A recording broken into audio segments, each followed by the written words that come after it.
Aztecs. So much Aztecs action. Don't know how we're going to fit it all in here on Aztecs All In.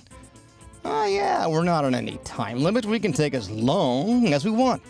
Steve Perez here. Louis Weiner in a moment. Biggest news from the Mesa is the men's basketball team's Valentines night win at Viejas over Nevada. And the women's hoopsters keep on trucking as well.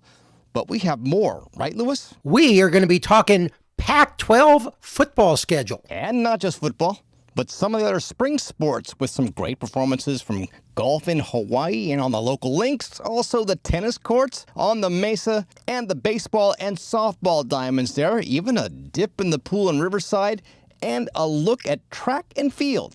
But first off, Aztecs men's basketball. Aztecs with the midweek bye, but now it's I Heart Aztecs t-shirts giveaway on a night of Valentine's Day at Viejas, where they play against Nevada. Wolfpack comes in hot, 17-7 overall, 9-4 in the Mountain West, hungry for a statement road win. Aztecs roll in at 17-6 overall, 11-2 in the Mountain West, just a game back of Utah State for first place. But they are one of those bubble teams where the title race, even though it's wide open, Aztecs Schmetrics say they are bubbling frothier than, who's that guy?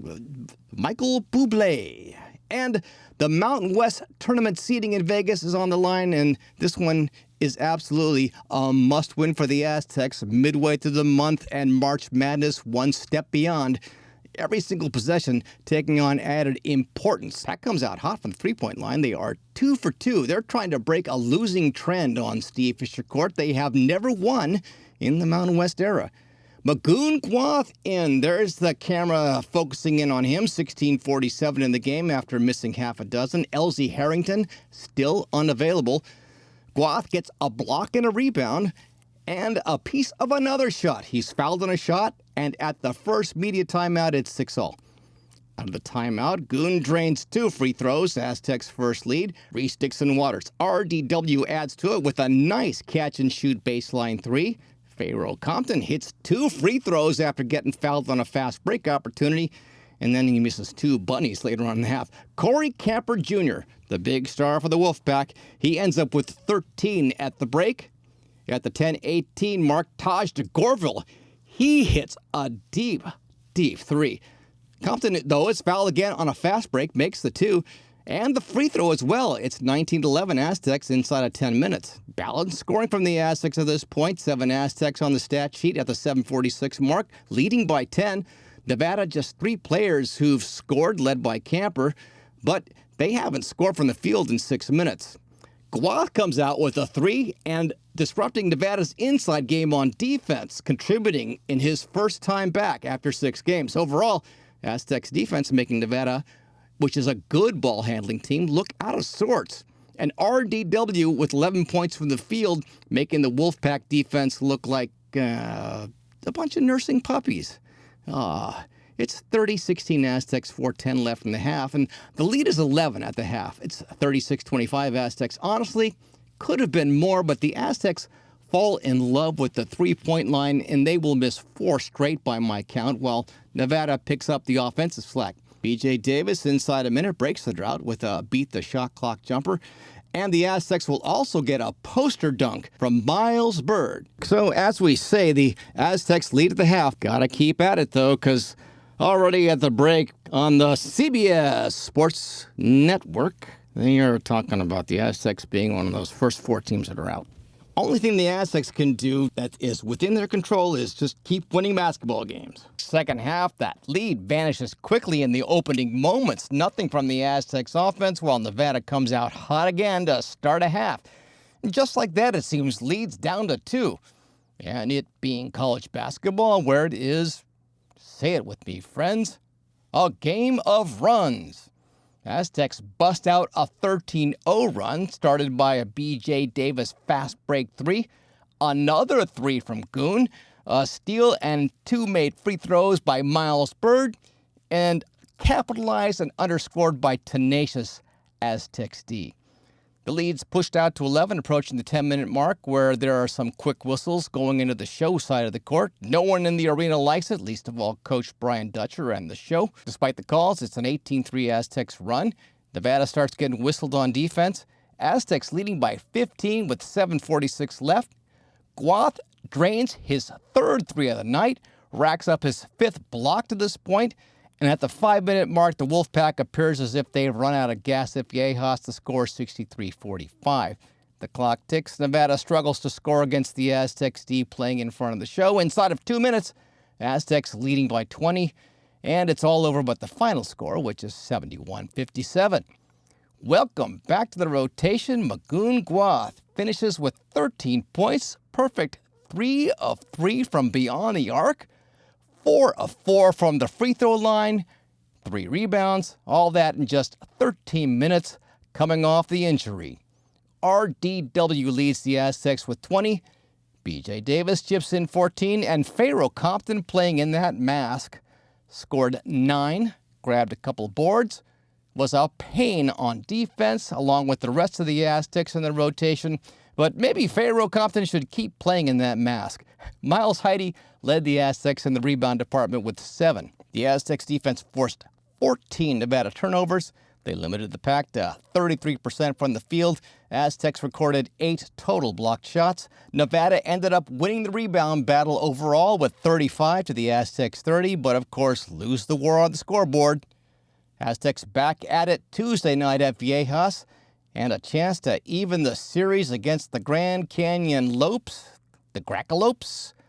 We go now to head coach Brian Dutcher talking with the voice of the Aztecs, John Schaefer, about the halftime talk he gave, that Nevada early run in the second half, and how good it is to have Goon back in the rotation, the sound coming our way courtesy of San Diego Sports AM 760. So I told him this team is not going to go away. You're going to have to make it go away.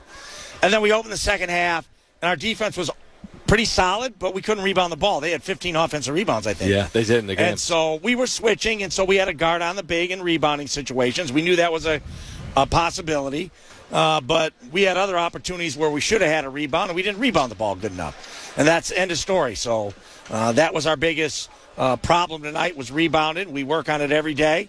And if we want to continue to win, we're going to have to not give teams this many second-chance opportunities. That's how much it turns, John. I think it was this time a year ago with 7 to go at Utah State. He tore his knee up. That's right. And then he missed the last 7 games, came back for the tournament, had surgery, and it's taken him a long time to get back. But and obviously, as he rehabbed his knee, he's had some hip issues, but he looked like himself out there for the first time in a long time. No knee brace, moving like he can move, block shots, make threes, impact the game. And he was on a minute restriction. So I would have liked to play him more, but he was playing with restricted minutes, and I thought he looked good, and it was good to see him with a smile on his face again. Aztecs most certainly a different team with Goon on the court, and they will need him against the Grackalopes. Dutcher saying on the Aztecs post-game show that the task will be to keep their elite guards out of the paint. They like to get inside and score. Aztecs interior D in for a test Tuesday night. But wait, there's more. Earlier Saturday, the San Diego State Aztecs women punched their ticket to the Mountain West Tournament, clinching a first-round bye with style. They did it on the road Saturday in Reno. The women rolled past Nevada 78-64 for their 20th win of the season. 4th straight year they've hit that mark. Led by as many as 37 points, shot 55% through 3 quarters, got double-digit scoring from 5 different players. Maria Constantinido went a perfect 6 for 6 for 12 points. Nala Williams hit 10. She hit a career milestone, 1,700 points, 600 rebounds. Most of those stats coming from 3 seasons at Cal State Dominguez Hills in D2 ball. Coach Stacey Terry Hudson, proud of the road growth. Now 8-1 away from Viejas, but reminds everyone it's a group she believes still has to learn how to finish. Aztecs now 20-4, 14-1, and in first place in the Mountain West, with that conference tournament first round bye guaranteed, playing like a team built for March. Lady Aztecs home at Viejas against second place UNLV Wednesday night in a potential conference championship preview. One of those proverbial pivotal games between the 2 best teams in the Mountain West. Springtime sports, though, on and around the Mesa heating up as well. While basketball grabs the headlines, plenty of other Aztec squads delivering big action right now, led by the nationally ranked women's water polo team. Number 19, San Diego State women's water polo team officially in the conference play swimming pool, specifically Lancer Aquatic Center in Riverside, in their Golden Coast Conference opener Saturday. Aztecs women cruised past number 21 California Baptist 15-10.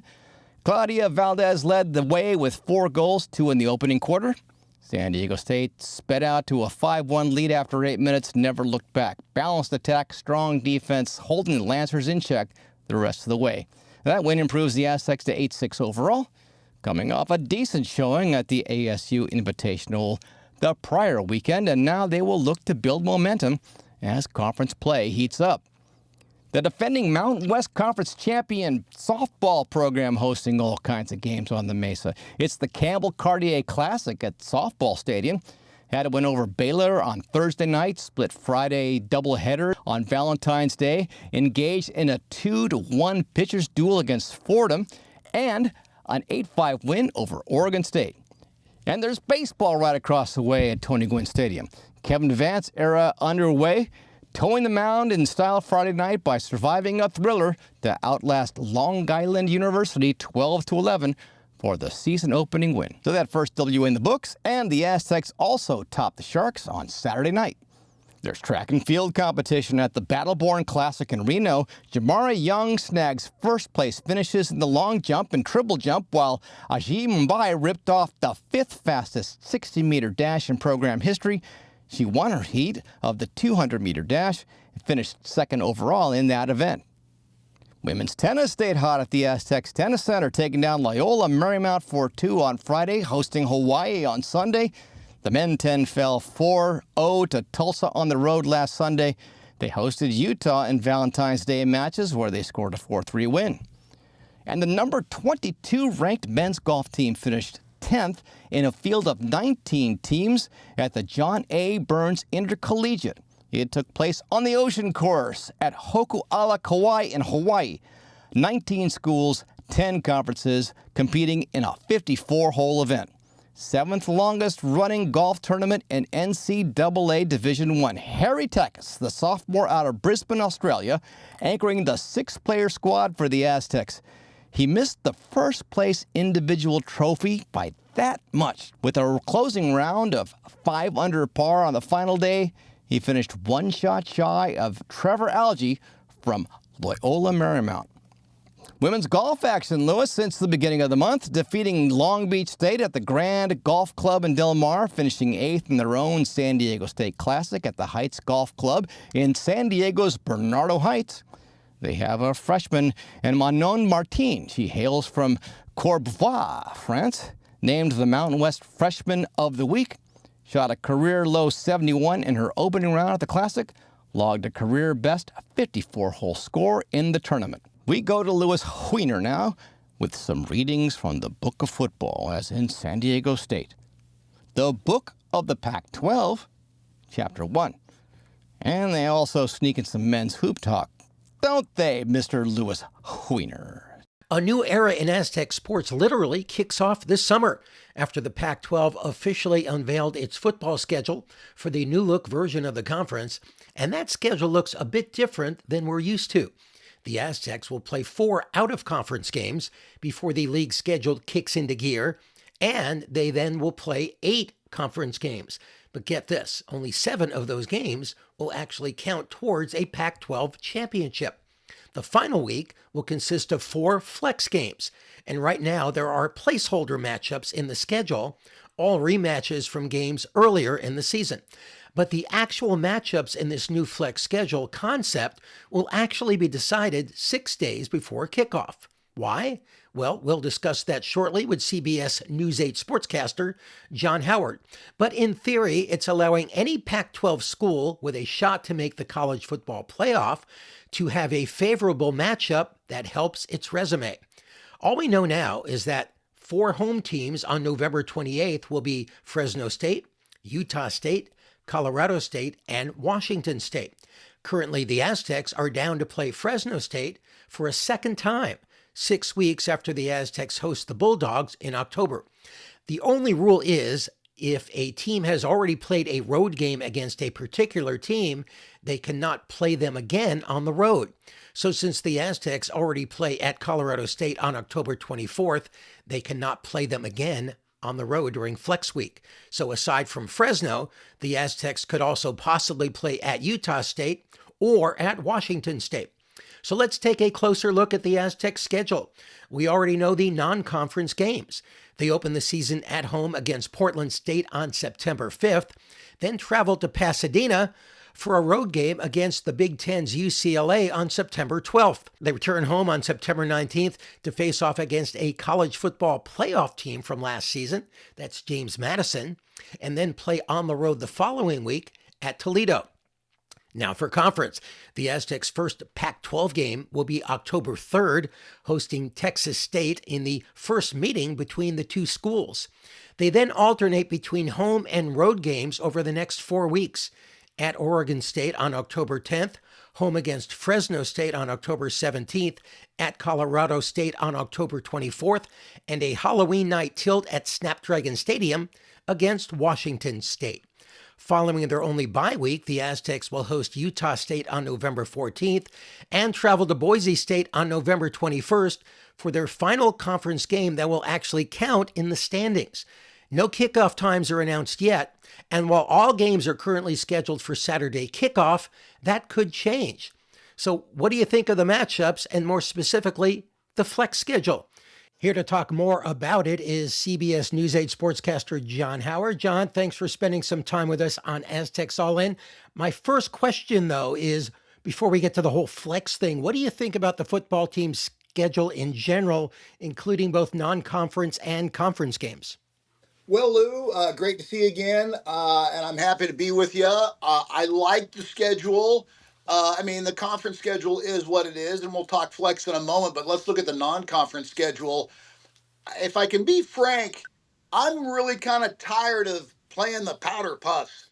A Portland State and a Toledo, I get it. You don't want to schedule four Power Four teams, which was, I think, one of the problems way back when Ted Tolner was the head coach. He would schedule three Pac-10 schools, and we'd start the season 0-4 or 1-3, and it would take a long time for the momentum to get going. I love the fact we're playing UCLA. I love the fact that James Madison was added. I just wish that, and I get it, Portland State and Toledo were scheduled a while ago, but why not schedule some of the Mountain West schools that did not go to the Pac-12? I think those, I'd like to see us play like opponents as opposed to lesser opponents. I get it. You want to start easy, get the guys, get their rhythms going, especially in that first game of the year. But by game 4, having to sit through Toledo, I'd rather see a little bit more credible opponent there. Yeah, the Aztecs have played the MAC teams, I think, the last few years, right? Central Michigan and some of those other teams. So that just seems to be maybe some sort of deal they had made with the conference. I'm not sure how that works. As far as playing some of the Mountain West teams that are no longer, that won't be in the Pac-12, I think that might happen in the future. I think it's too soon for them to have even thought about that this time around. And if it comes to those teams, which ones would you even want to play? I mean, I'm not even sure about that. Yeah, that's a good point. And what's interesting, and I know we're here to talk football, but we're talking basketball briefly. Brian Dutcher has been asked, in future years, will you play the likes of New Mexico and Wyoming? He goes, I won't play them on the road because they're a pain in the neck to get to, but I would love to host them at Viejas. And same thing, I think there's good opportunity, possibly, to be playing or hosting schools where same thing for football. If it's a pain in the neck to get up to Wyoming, forget it. It's too difficult a road trip. Plus, you're playing at elevation and all those things. However, if there are some other schools that are not too difficult a travel responsibility, and they're a more like opponent as opposed to a Portland State, I'd say let's go for it. Yeah, Portland State is week 1. You got to figure that's a win, and then they go on the road against UCLA. We've had some success up there in the Rose Bowl before. I'm not sure about Yep. this season, but they did switch in. I forget who they had scheduled at home, but they did switch recently to James Madison, and that's a good game, right? That's a college football playoff team from last year. And I think as a new Pac-12 team, I think to see how the Aztecs match up with a non-Power Four squad that went to the college football playoff the previous year, I think that's a great opportunity for fans to kind of see where the Aztecs match up in that non-Power Four college football playoff possibility. What are you thinking? I couldn't agree with you more. That is a fantastic scheduling coup for the Aztecs to get James Madison because they were in the playoff last year. And you're right, they're a non-power four. They are a like opponent in that regard, but an upper opponent because they made the college football playoff. Fantastic opportunity, and if something happens, and we knock off Portland State and UCLA, and we're 2-0 going into that game. Well, holy mackerel! I hope the guys wouldn't get too full of themselves, but that would be a heck of a thing to go into that game 2-0, especially if I start counting my chickens before they're hatched and figure that Toledo is a win. So now, Lou, I've got them at 4-0. How's that sounding? Well, if that's great, John, and I think the fans would love what you have to say about that. That means the first conference game at home against Texas State, undefeated against the newest member of a conference that the Aztecs had never even played before. So that's interesting. I have no idea how they'll match up against a big school from Texas. I mean, they got some big dudes, man, and I'm hoping the Aztecs match up with them okay. Yeah, those guys from Texas will be corn fed. So now I assume Texas State will be the weakest link. You never know. But nice. When I saw the schedule come out, I said, "Oh, I like the fact that our first conference opponent is Texas State because I do think we should be favored in that game." However, things toughen up in a hurry in regards to playing at Oregon State. When we played the Beavers 2 years ago at Snapdragon Stadium, it was not really a contest. And I think that was the first year under Sean Lewis. So Sean had a great year last year getting things turned around. And so I think the Beavers will be seeing a different Aztec squad this fall. But still, I think that first Oregon State game is going to be a bit of a challenge. Plus, you're going on the road. So let's talk a little bit about that flex week. So the Aztecs traveled to Boise State on November 21st. That's their final conference game that will count in the standings, but they will play the next week in this new flex schedule. And right now, as I said earlier before I got on with you, the placeholder game right now is San Diego State at Fresno State. But there's a very good chance they may not play Fresno State. They could also play at Washington State or at Utah State. They couldn't play at Colorado State because they already played them on the road there. So those are the three opportunities. And as far as which one, what do you think it's going to be based on mostly? I get the feeling, I get the feeling they're going to look at the teams, and you and I have kind of discussed this, off the program. But if we've got a team in the Pac-12 that is 11-0 at that point, well, that's going to take priority. If that 11-0 team needs to play a pansy just to go 12-0 and clinch a spot in the playoff, that's what they'll do. But if that 11-0 team needs to play one of the stronger teams in the Pac-12 to build that resume, then that'll be the assignment. And then the rest of the teams are going to get leftovers for their flex game. I'm assuming that's how it's going to work, and that the top priority will be if there is a chance of getting a Pac-12 team into the college football playoff, that's the way it's going to play out. Yeah, it seems like a crapshoot if you played the best team, because you win, great, you lose, and it might just blow up the opportunity. So as much as I think that might be a good idea, I'm not so sure it's something that would actually happen. I think you're right. More likely to play a patsy to pad the record and, make it look better for the people who decide on the college football playoffs. Yeah, absolutely. And they'll have their rankings out by then. The college football playoff rankings will be several weeks deep at that point. And I think it'll be very clear what a Pac-12 school would need to do in order to get that berth if they're not ranked high enough, or if they are ranked high enough and they need to keep that ranking. One thing the flex seems a little bit, what's the word, cheesy or unusual, obviously, but I kind of like it. It's kind of an unknown, and the thought of having to play another team we have already played, it seems a little bit, again, it's unusual. I'll probably have to develop a taste for that, but we'll see how it goes. Yeah, especially Kirk Kenny wrote in the UT, especially the Aztecs play Fresno State for the old oil can. Well, does that mean they play them in October for the oil can and then 6 weeks later play it again? So I'm not sure how that's going to work, but solid points on that. And I look forward to seeing how it all plays out. I think it's nice to get something different with the new conference that stands out and makes them different. So I don't think that's a bad thing. And before we go, real quick, SCSU men's basketball, usually right now 42-43 in the metrics, on the bubble, mostly in, but they play at New Mexico, at Utah State, and they host Boise, and those are all games that they have to win. I agree. I always, when we get to this point of the season, say if we win out and then win 2 in the conference tournament, but we don't get the automatic berth by losing in the conference tournament championship, would we make at large? And I think right now, if we were to win out, win 2 in the conference tournament, I think we would get that at large berth. Now, if we lose to New Mexico or lose to Utah State, we've really become that bubble team like we were last year. And Lou, I don't have to remind you, last year we go to the tournament as a play-in team and we got our clocks cleaned. It was ugly, and none of us want to do that again. So let's get the homework done and get the automatic berth while going undefeated. But if not, let's win out to get that at-large berth secured. All right, John, and I misspoke. They play Utah State at home. They lost to them by 5 points on the road. All right. Well, great chatting with you about all things Pac-12 Flex and a little bit about men's hoops. And hopefully we will chat with you down the road. John Howard, thanks for joining us on Aztecs All In.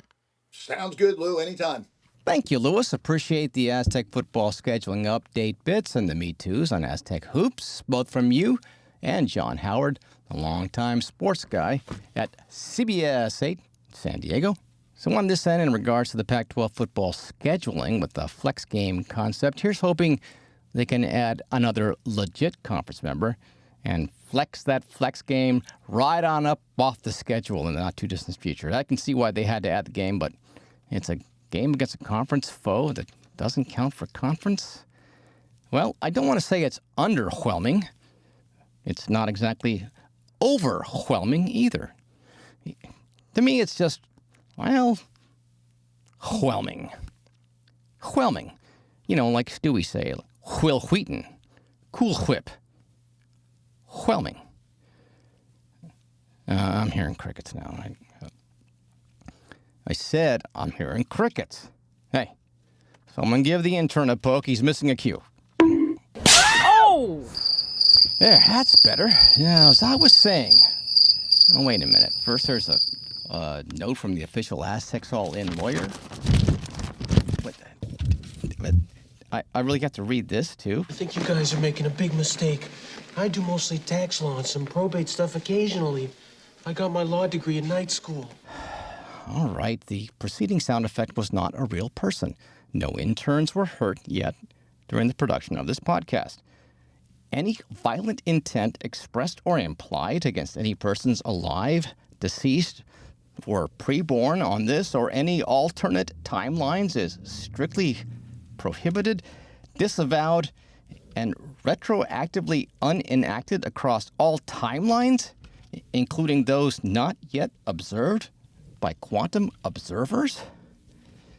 Now, can we have more crickets on that one? Jeez, lawyers, right? I think in all that, Mr. Louis Weiner walked away. Is Louis Weiner handy?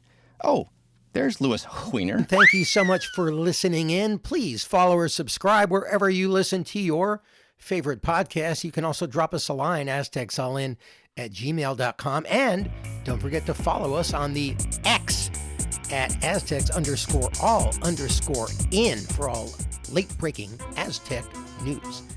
So, until next time, for Steve Perez, I am Louis Weiner. So long.